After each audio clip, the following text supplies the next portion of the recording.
Yo, welcome back to Azeroth with another druid. Today's episode, we're going to be delving more into player housing. As many of you know, today's limit for exterior has increased from 200 to 250, and with that comes some challenges, which we're going to discuss in a bit. In the first episode, I thought of a name for my home of Casa de Night Elf, but I've had some time to think about it, and I think I want to call it Casa de Loon. And the reason behind that is because I've had some time to think. You know, in the last episode, we created the bear den, and with that, I just, I started thinking. I was like, for many of us, when we first started in World of Warcraft, we created a night elf character, and we entered Teldrassil, and we were just embraced and engulfed by the music and the scenery and the ambiance. It was a beautiful thing.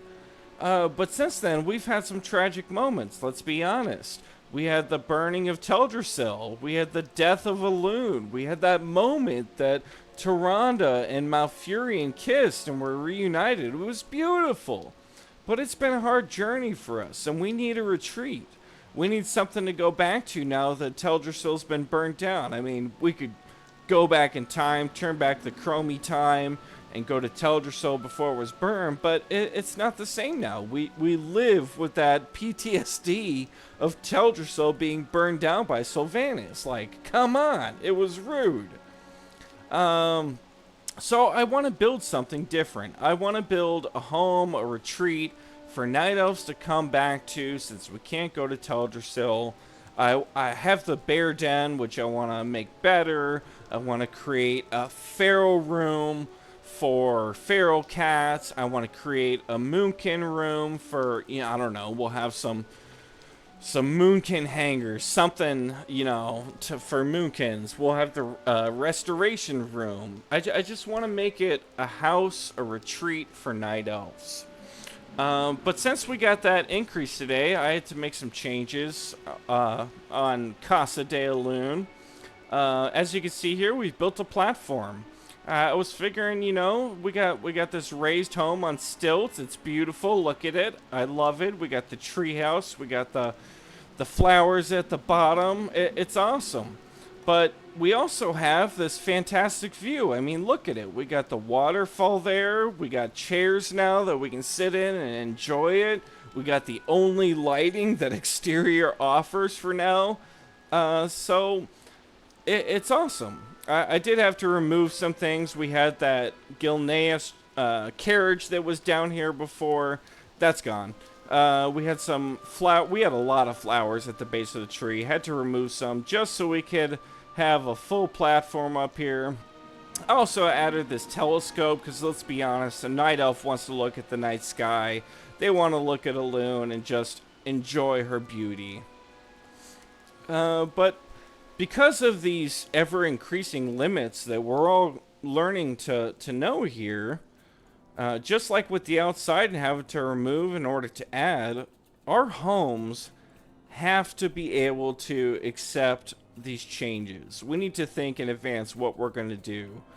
I made this trash can here, actually put the trash from Undermine in there and shrunk it down. You might have seen in the first episode, we got a sink here with water. In case you were wondering, that water is from Koresh. It's that large cylindrical item. One of the things I know we're all doing here is we're looking at items and thinking, well, how can I use that? How can I better, like this plant here? It almost looks like bananas. So I shrunk it down even though it's a tree and I put it in there and boom, we got bananas. It's awesome. I love it. But one of the things I was also thinking about, obviously in the last episode, we had the Alice in Wonderland doors. If you didn't watch it, go back and watch it.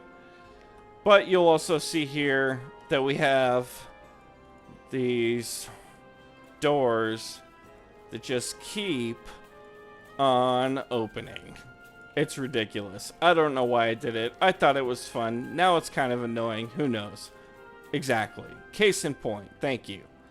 But if you look at it, one of the things I might need to change is this husky boy right here, this husky bear, doesn't look like he can fit. So maybe I'll remove a door. Who knows? And also, in case you're wondering, even though it looks small, I can fit. You know, in the last episode, I showed that you had to be a cat form in order to fit. That's not actually true. One of the struggles with creating this small door was that even though my size as a cat can fit, if there's a beam in this general area right here, it won't work.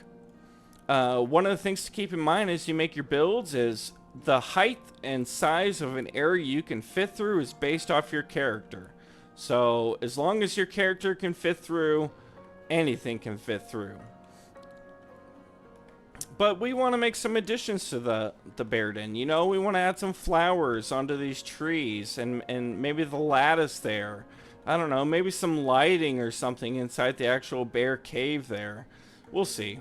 It's an ever-evolving project that we're doing now with our homes, and creating our own space. It's beautiful. Thank you, Blizzard. In case you don't hear it enough, thank you. And as we go on, you know, like I said, I want to create a room for Pharaoh Druids. I want to create a Moonkin room. I want to create a room for restoration, even though the beautiful garden is basically restoration. We'll see how it goes. But because of that, I've already placed down so much in my home. Where do I put these additional rooms? I don't know. Some things will have to go. I advise you to start thinking about it just like I'm going to be thinking about it, because we got a long journey ahead of all of us. There's so much more that Blizzard's going to implement. We're going to have so much more that we can add to our homes. I can't wait.